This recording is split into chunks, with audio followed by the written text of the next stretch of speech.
You are listening to the Fitz and Healthy podcast. I am your host, Dr. Lauren Fitzgerald, also known as Lauren Fitz.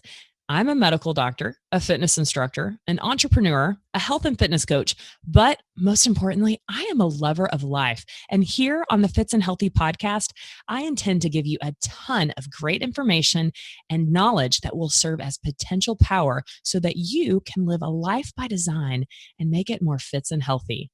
And don't forget to listen to the disclaimer at the end. I'm not your doctor, yo. All right, enjoy the episode. Much love.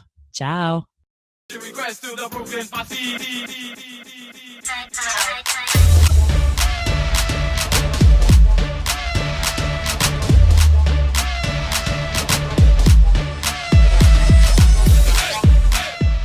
Facebook. We're live on both YouTube and Facebook. And I was just talking to the YouTube people about our guest today. But before I talk about our guest today, because we just did a really cool interview, the podcast with him is going to be out, I believe, in August. But we want to give you guys just a taste of what to expect, because a lot of you guys have no idea what this word even means, to biohack. But before we do that, I want to make sure that you guys know that next week we have a very special FITZ Friday Q&A live. So special. It's mega special, guys. So obviously every single Friday, we're always here at 3 p.m. Central Standard Time. So that's the first big exception, is that next week, it's not 3 p.m. Central Standard Time. It's 1:30 p.m. Central Standard Time. And secondly, it's monumental because this is going to be the first time that my girl Cinthanie and I are actually together in the same location to do our podcast interview. What? This will be the first time we've seen each other since we launched. Oh my gosh. So it's going to be a party. It is. And we're going to have to cheers some sparkling water to that. And do you want to, yeah, I got my sparkling water right here. Do you want to tell them where we're going to be next Friday? So we are going to be in New Orleans. NOLA. First timer over here. Yep. And I'm a little concerned because I'm a non-drinker, and it's typically associated with the party hard and whatnot. But I know that there's a lot of people that have given me good ideas of all of the other parts of New Orleans that I can enjoy and not have to partake in just the getting completely, plastered. I'm going to hit up those beignets before I hit up Bourbon Street. Man, well, girl. I'm actually looking forward to live music because I love live music. Yeah. They're so rich in culture and history. There's so much more to do other than drinking. Although that's what most people end up going to. Yeah, for sure. It's funny. The only time I've ever been to New Orleans was when I was 6 years old. My parents actually won a trip to New Orleans. So imagine I'm 6 years old. My little brother's 3, not even kidding. And my parents didn't really know what they were getting themselves into. We're walking down Bourbon Street during the middle of the day. And I remember my mom holding her hand up against my eyes. We would walk by these stores that I remember I snuck a peek, right? And I saw Polaroid pictures of topless women. And I was like, yeah. So that's the only experience that I've had in New Orleans. So I'm hoping to redeem my experience as a 6-year-old now as a 37-year-old. But I'm pretty stoked because not only it's our first time to get together and be in the same location for a FITZ Friday Q&A, but we have a special guest. Super special guest. We can't tell you. No, we can't tell. But this is like 2 Fridays in a row that we have a special guest. Awesome guests. For our FITZ Friday Q&A live. So Anthony, I don't know. I'm assuming that you don't know what this whole FITZ Friday Q&A live thing is about, but every Friday we go live, and sometimes we have a ton of questions. Sometimes we just start off with 1 or 2 questions. And every now and then we'll have a guest that is on with us that can answer questions. And so I always say, look, I know a lot of things, but I don't know everything. I'm going to try my best to answer the questions, but if I don't know the answer, I will come and give you the answer as to best of my ability. So obviously they're going to get to know you and who you are once the Fitz and Healthy episode comes out where we interview you, but kind of tell them exactly who you are real fast and what this whole biohacking thing is that you do. Yeah, so I'm an author now. I wrote a book called The Biohacker's Guide to Upgraded Energy and Focus that's done a little over 15,000 copies worldwide. And I'm an executive wellness coach. I help work with people to become the best version of themselves so that they could feel better, look better, things like rapid, faster fat loss and upgrading their energy and mental clarity.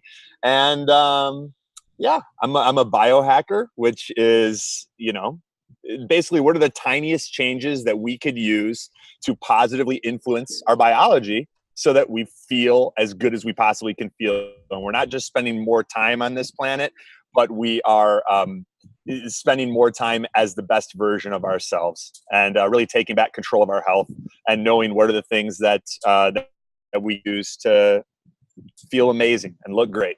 I love it. Now, of course, we just finished interviewing you, so I know the answers to all these questions, but I do want to kind of put some answers or questions out to the listener who obviously won't get to listen for another month or so to the episode, but give us a couple of examples of biohacks that are easy to start off in just to making them a little bit better person. Yeah. So a couple that are really easy. One would be getting cold every day. And that could be as simple as ending your showers on cold for 60 seconds to 5 minutes. And this works in a lot of different ways. But like one of the things that we are all dealing with in our modern lifestyle is stress, right? And by using an acute stressor like cold water, we can still get that cortisol dump, which is like the stress hormone. We can still get this adrenaline dump, and we can train our bodies to calm back down by using our breathing, by using strategic, systematic relaxation. We can get ourselves really, really cold and then override that stress response and basically improve our body's ability to manage stress so that when we encounter unexpected stressors in life, they roll off our shoulders and we feel more cool, calm, and collected. So that's one that people could use right away. And they'll probably notice that once they're working up to like the 2 minutes to 5 minute range, and they're consistently there, they're going to have a boost in mood. They're going to find themselves having more energy, more mental clarity, and less of that dragging that can happen in the morning where it feels like it takes us 2 or 3 hours to even get going. You can short circuit that and kind of jumpstart your day. I actually practice cold showers. I don't do them every day, but I'll go sit in a dry sauna and then I will go straight from a dry sauna to as cold as the shower will allow me. I haven't been able to get my mind past like just being at home and first thing in the morning, just hopping into a cold shower.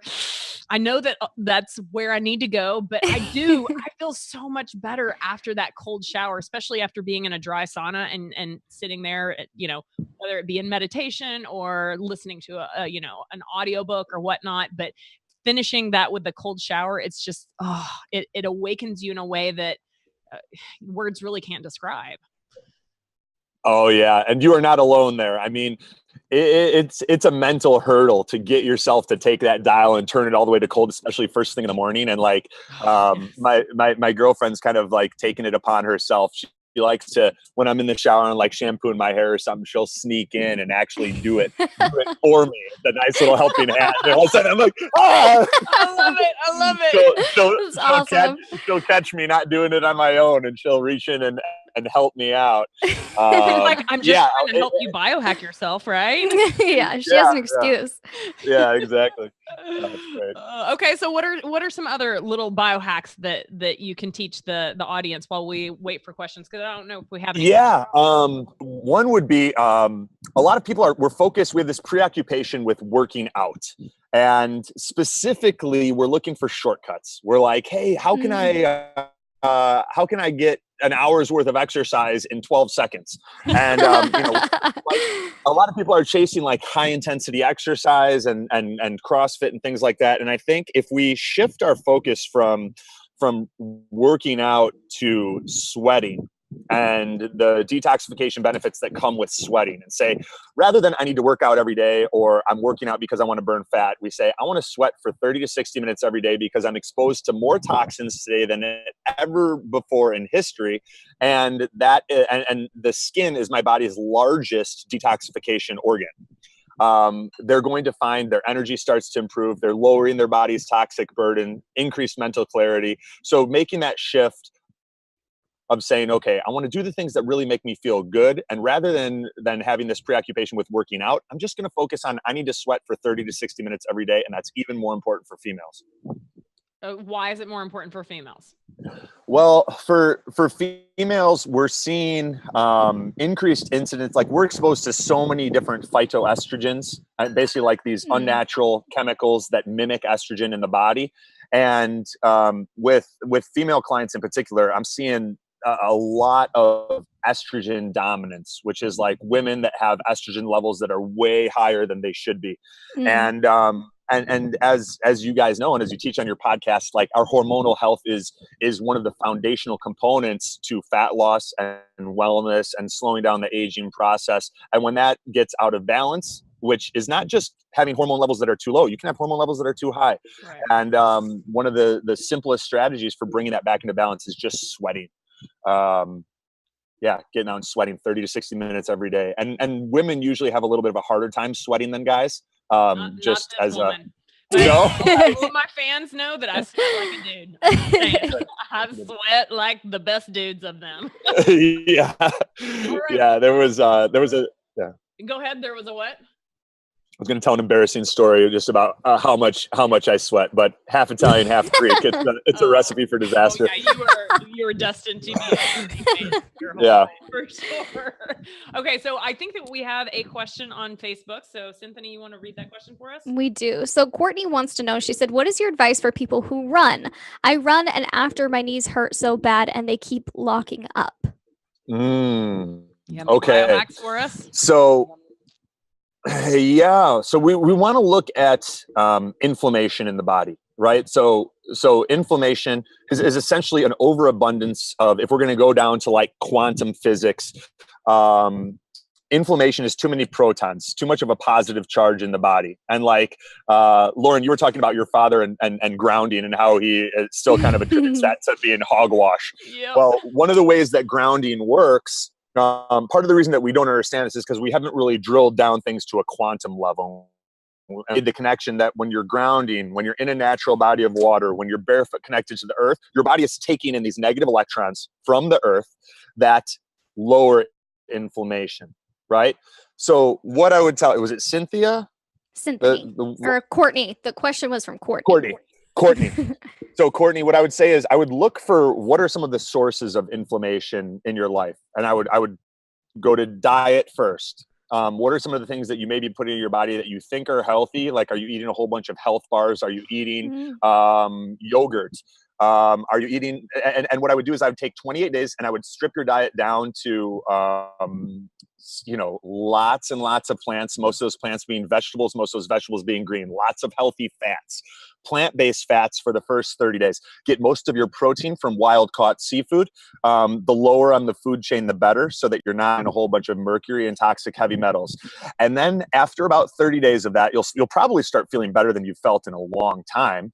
But then you can start reintroducing things like grass-fed meats, which not everyone does great with. But a lot of people, like, in the ancestral movement, they're like, wait, grass-fed meat's good for me? And then they're just eating it like every single day. You start reintroducing grass-fed meats, you start reintroducing eggs, you start reintroducing nuts, and see how your body responds. Because in those 28 days, you'll notice inflammation will be lower, your knees will probably feel better, and then you may eat 4 or 5 eggs, or even 2 or 3 eggs, and notice that 2 days later your knees start hurting again. Well, then you can make the connection. Oh, wow, I'm being affected by foods in a way that I didn't even realize. So start with foods and try to identify some of the foods that may be causing inflammation in your body. And I go into this in more detail in the Biohackers guide. But my instinct and what I see time and time again is that when there's inflammation like you're experiencing, it's coming from those 3 sources of toxins that we discussed on our episode, which are toxins of choice, the stuff we're putting in our body, environmental toxins, and toxins from within, which can be infections of the gut, bacterial, viral, parasitic, whatever. And another point that I want to make is that just because you're a runner doesn't mean that you are destined to have achy joints. Like, I think that that's something that we just assume is a natural part of aging. Yeah. And it's not. And it's not at all. but we have to change the way that we see stuff like inflammation, and that it's not a normal process that our body is supposed to go through. And when we have inflammation, whether it be joint pain or brain fog or GI irritability, it's a sign that the body is getting exposed to something it's not supposed to, whether it be from environment, food, or whatever.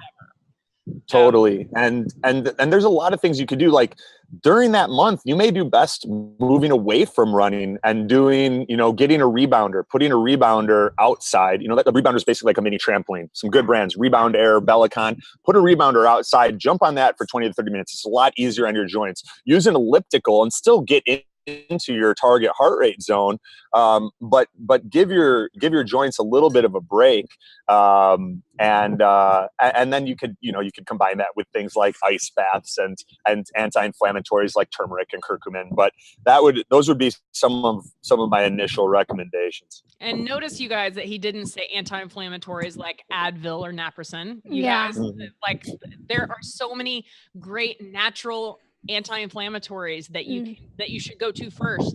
I don't remember the last time that I took an Advil or a Naproxen.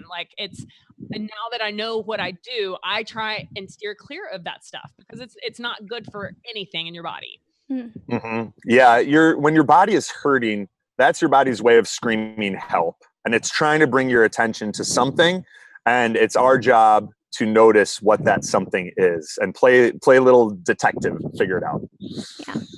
Okay, so Cinthanie, you have another question, right? So McSowell wants to know, Anthony, what is the optimal time duration for an ice bath if that is considered a biohack? Good question. Yes, that's a great question. So Dr.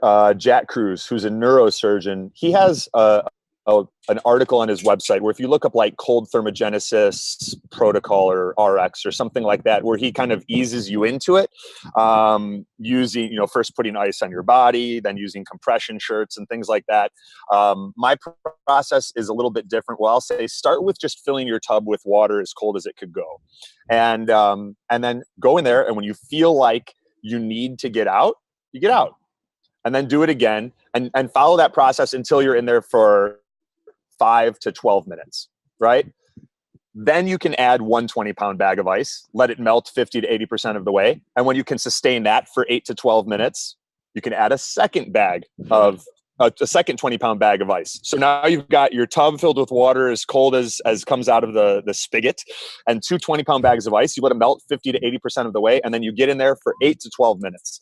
And that works really, really well. Now, there's some research suggesting that the optimal temperature is 50 to 55 degrees if people want to get a thermometer and measure it and really nerd out. But that simple that will, though.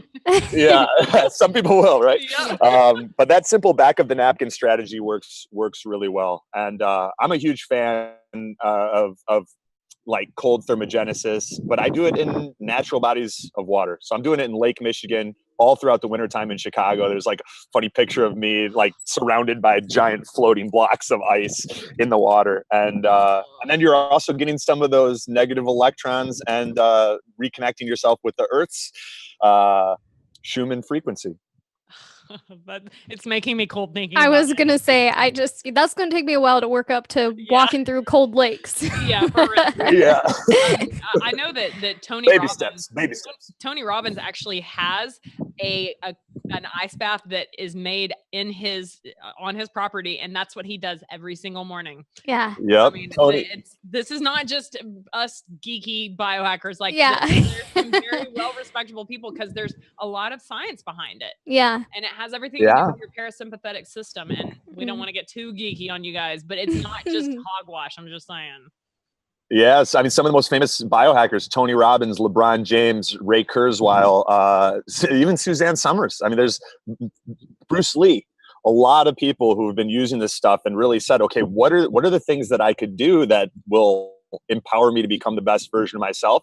And how can I use them 10 to 20 years before we have an overwhelming body of double-blind clinical studies to support it? Right. Have you read Tim Ferriss's Tools of Titan? Yeah. I was at, It's a great book. And I was hanging out with Tim like a month and a half ago. We ran into him at the top of Powder Mountain. I was out there for a mastermind, and there was like 4 people up there, and we were like, "Oh, it's Tim!" And then one of my buddies knows Tim, and he came over for drinks, and we were all hanging out. No, yeah, he's a great guy. His books are amazing. Yeah, awesome. no, and it's amazing how many of the people mentioned that he interviewed. Because for those of you that don't know what Tools of Titans is, he's interviewed more people than anyone that I know of that are all very successful in life, and some are known for health and fitness, some are known for entrepreneurial. Like it's all, and it's the book is that thick, but it is so worth your investment. And he interviews these titans and what the tools that they use to have become the titans that they are, the successful people they are. And cold thermogenesis is something that a lot of them use. Yeah. Actually, I think that was when I first started like really playing around with it. And like, okay, it's not just these handful of people. It's like there are a lot of successful people. You know? Yeah, it's like a drug, especially a natural body of water in the wintertime. I'll come off that and like I'll be on riding a natural high all afternoon. Like I feel like I just drank like 6 cups of coffee without the jitters, and like I'm in a great mood, and it's amazing. It's something you can't replicate, and something I'm really going to miss when I move from Chicago down to Florida. Oh yeah, Florida does not have cold water. Just saying. I'm a walk away from the Pacific Ocean, and the Pacific Ocean even this time of year is cold. So yeah, I use the beach to go, and I when I go to the beach, that's where I get grounding, and that's where my dad just rolls his eyes and laughs at me. But I go and I take my shoes off, and sometimes I'll go and I'll do yoga over there and just get grounded. And this is something where a lot of people are like, oh boy, she's becoming a tree hugger on me out there in California. So I was doing a Q&A the other day, and someone sent in and they were like, yeah, so I've actually heard that hugging trees scientifically reduces the negative effects of EMFs. And I thought they were messing with me. And I laughed it off. And then she sent an article. There was an article just recently published about like the benefit of hugging trees for its grounding effect and how it can neutralize. I was like, I thought she was making fun of me. You know what I mean? Like on and like poking fun. Yeah. Like if you guys look it up, there's a study that was just recently published connecting the benefits of hugging trees to reducing non-native EMF exposure. I so see a great Lauren live on Facebook coming. That's all I got. Okay, so we have another vindication and validation from Dad is on its way. Exactly. Yeah. Exactly. Back it up with science. Yep. Okay, so Maria wants to know. She said, I take an hour-long Zumba class as a stress release after being a victim of domestic violence and nearly being paralyzed for life. I've regained confidence. What will help my energy levels?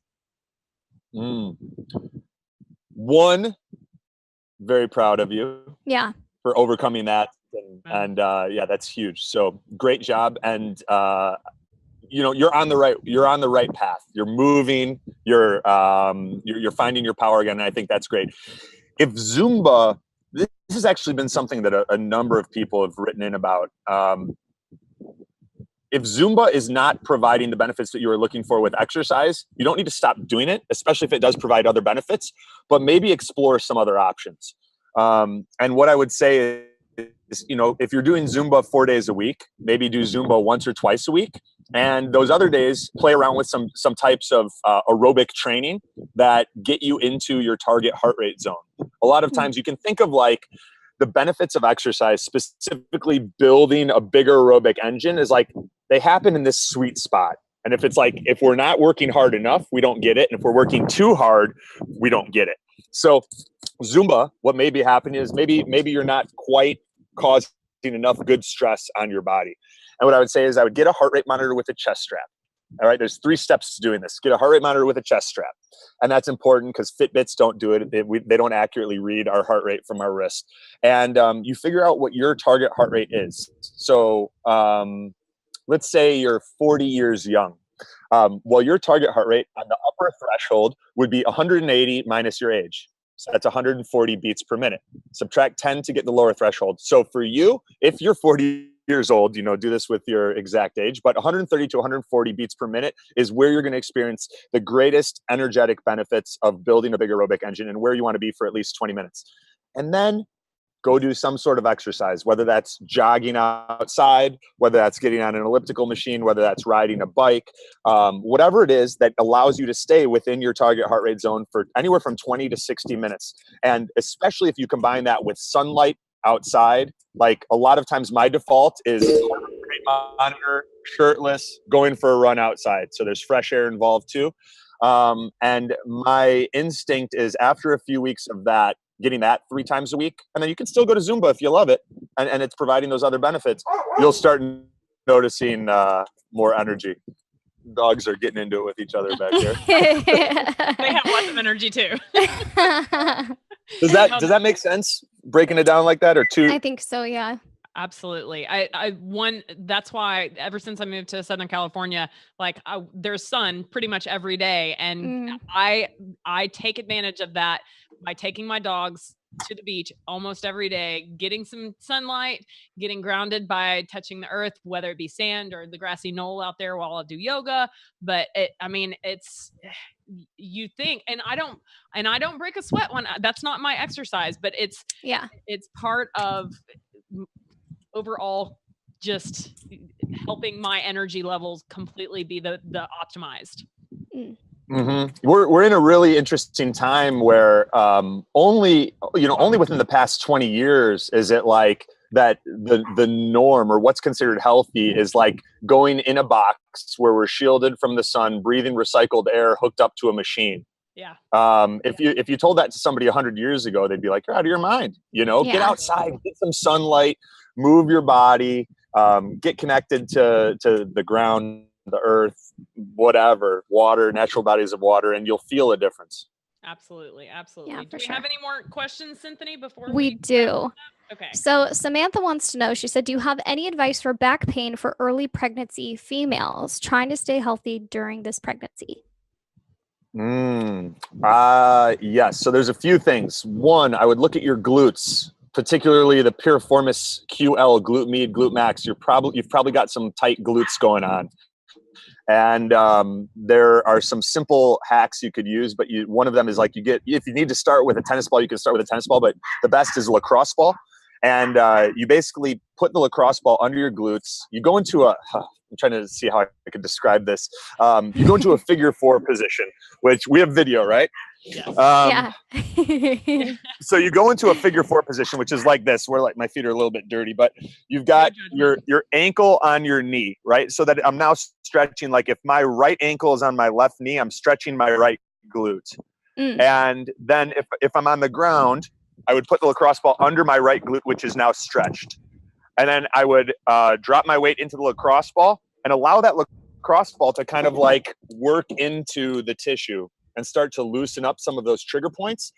Because a lot of back pain is trigger points and tight muscles in the glutes or the abs, the psoas specifically, that contribute. And when we have people start to loosen up their glutes and loosen up their abdominal muscles, the psoas, a lot of that back pain starts to go away. So that's number one. And then number two is I would get involved in some yoga classes that are geared towards pregnant women. And if you're at a stage in your pregnancy where you can still engage in regular yoga classes, I would probably avoid hot yoga because the baby can't cool itself off inside of you. But regular yoga classes where you're improving your mobility and biomechanics and increasing flexibility should also translate to lower back pain. Another thing is the rumble roller. Have you tried the rumble roller? Oh yeah. So this is like, imagine a foam roller on steroids.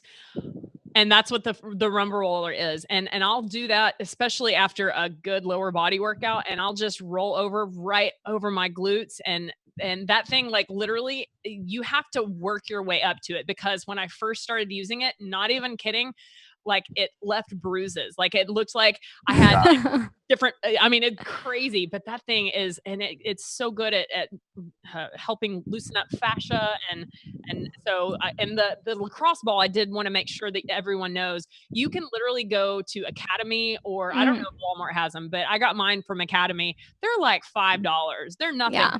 They're much better than the tennis ball, because the tennis ball still has some give.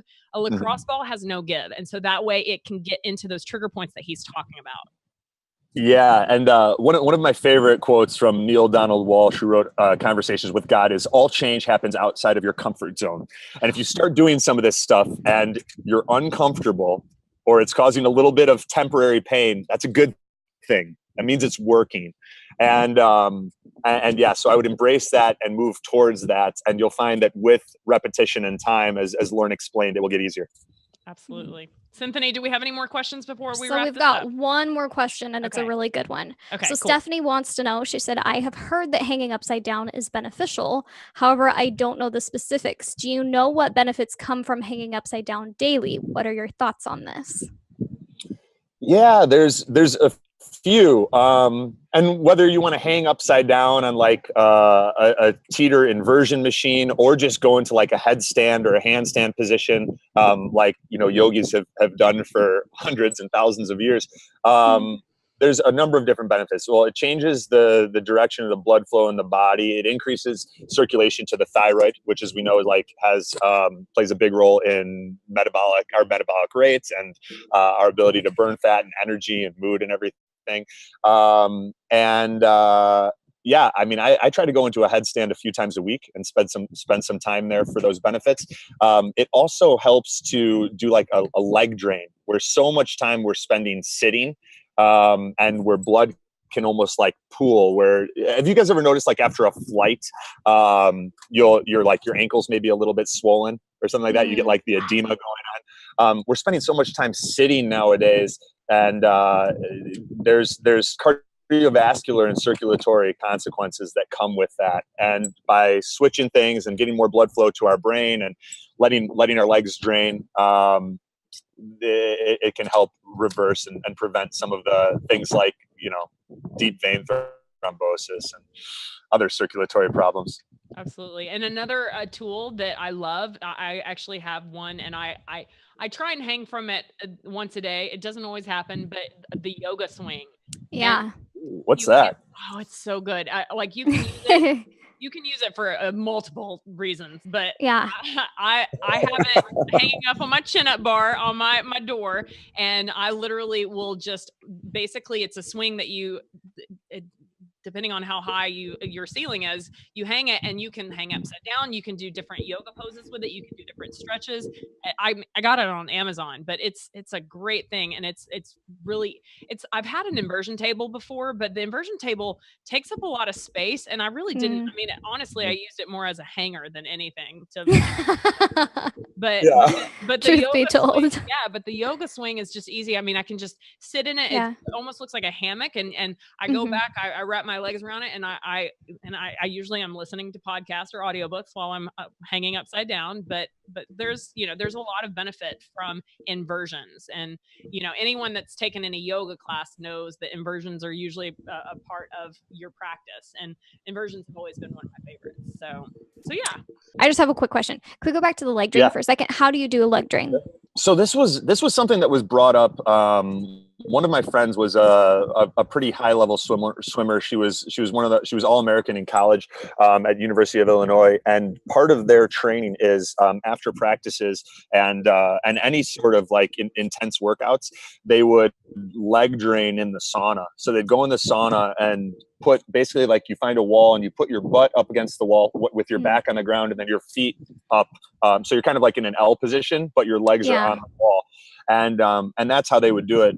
But you can also, like, you can mimic that with any type of inversion, whether you're using like an inversion table, which also like decompresses the spine, or the yoga swing, or just going into a headstand. Like I'm a big fan of headstands for the balance component as well, and yeah.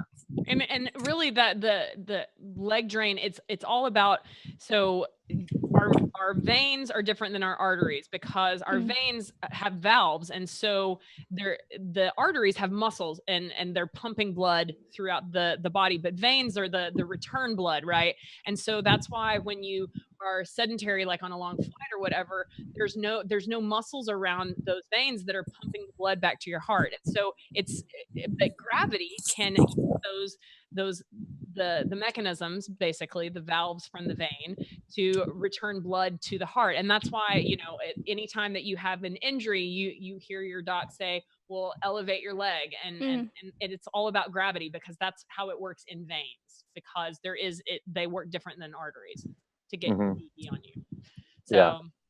So anyway, we like to wrap this up. We usually do about 30 to 45 minutes for FITZ Friday Q&A, but Anthony, it has been a freaking pleasure. Yeah. I wish that you could join us in New Orleans next week, because that sounds fun. It's going to be amazing. Yeah. And of course, Cinthanie and I will be there for our Central Standard Time. We have a surprise special guest that you do not want to miss. And again, Anthony, thank you so much for your time. I can't wait for the podcast to come out. And will you tell the people where they can find you if they're like, I can't wait till August, I want to know where I can follow him now? Let them know how they can find you. Yes, on Facebook, Anthony DiClementi. We've got it's the page that's got, I don't know, around 60,000 or so other people hanging out, and I post a lot of videos there and free content. And then we've got a book called The Biohackers Guide to Upgrade Energy and Focus, and we've got like a little less than 1,000 copies that we're giving away for free. Just help out with shipping. You can get that at biohackersguide.com. And this has been great. Cinthanie, you Robert, have a Laura. podcast as well, don't you? Yes, I do. Thank you for reminding me. Can't forget that. Yes, I have a podcast called the Biohacking Secrets Show, and we've had some amazing people on there. Lauren, we have to have you on there, and Cinthanie as well. And Robert, if you'd like to hang out, you're welcome to. Do an episode, and it's great. We've had Tony Horton from P90X, neurosurgeon Jack Cruz, the professor of neurobiology at Stanford. Lots of people who are leading luminaries in the health and biohacking space, sharing some of their best tips on how to take control of your health and upgrade your physiology and feel more energetic and all that good stuff. That's awesome. Cool. Awesome. Well, I hope that this is not the last time that you will grace us with your presence on the Fitz and Healthy podcast. And absolutely not. I look forward to the next time we meet. And thank you again for you spending your Friday with us. And Cinthanie, you have a message for all of the listeners out there, right? I do. You are a good person, and you deserve good things to happen to you. We hope that you all have a very fit and healthy Friday. Much love. Ciao. Make sure that you find us on social media. You can find Cinthanie on Instagram and Facebook at Cinthanie. So that's CINTHANIE, and on Snapchat at Cinthanie P. And find me on social media platforms like Instagram, Facebook, and Twitter, all at Club Fitz Fitness. Remember, that's FITZ Fitness. And on Snapchat, just at Club Fitz. I appreciate your time listening so much. If you enjoyed this episode of the Fitz and Healthy podcast, can you please go do me a favor and go subscribe at whatever platform that it is that you listen to podcasts. Leave a review. We read every single review, and we appreciate the time that you take to leave your thoughts and opinions. Now, also remember, while I am a medical doctor, the information I provide here is not intended to provide medical advice or a professional diagnosis, opinion, treatment, or services to you or to any other individual. I am providing general information for educational and informational purposes only, and it is not a substitute for medical or professional care. You should not use this information in place of a visit, call, consultation, or the advice of your physician or other healthcare provider. The information I share is not intended to treat, cure, or diagnose any disease or medical condition. If you believe you have a medical emergency, just call 911 immediately or your physician. Now, enough of that medical legal jargon. Thank you so much for listening to this podcast. I appreciate your time. Now, go live a fit and healthy life.